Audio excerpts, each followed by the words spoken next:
सलग तिसऱ्यांदा repo rate जैसे थे. गव्हर्नर संजय मल्होत्रांची घोषणा. गृहकर्जदारांना दिलासा. होम लोनचा EMI जैसे ते राहणार.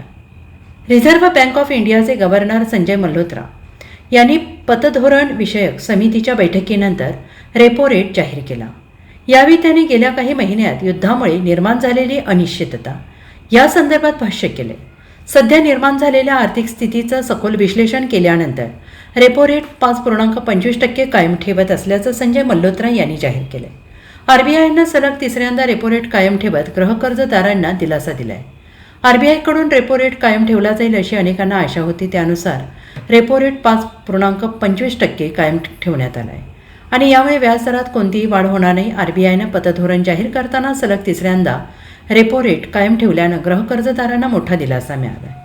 रेपो रेट कमी न केल्याने किंवा त्यात वाढ न केल्याने गृहकर्जदाराचा EMI कायम राहणार आहे. RBIनं पतधोरण विषयक समितीच्या बैठकीत रेपो रेट स्थिर ठेवला आहे. RBIचे गव्हर्नर संजय मल्होत्रा यांनी जागतिक पातळीवर भूराजनैतिक संघर्षामुळे निर्माण झालेली अस्थिरता, सप्लाय चेनमध्ये निर्माण झालेले अडथळे आणि दबाव याशिवाय ऊर्जा साधनांचे वाढलेले दर याचा परिणाम विकासाच्या वेगावर झाला असून महागाईच्या अंदाजात वाढ झाल्याचं पाहायला मिळत आहे. पुरवठा तुटवड्याचा परिणाम चौथ्या तिमाहीत आणि त्यानंतर देखील कायम राहील. जागतिक संकटानंतर देखील देशातील रिटेल महागाई दर निश्चितच टार्गेटच्या खाली असल्याचं देखील सांगण्यात आलं आहे. Bureau report SPN Marathi, Mumbai.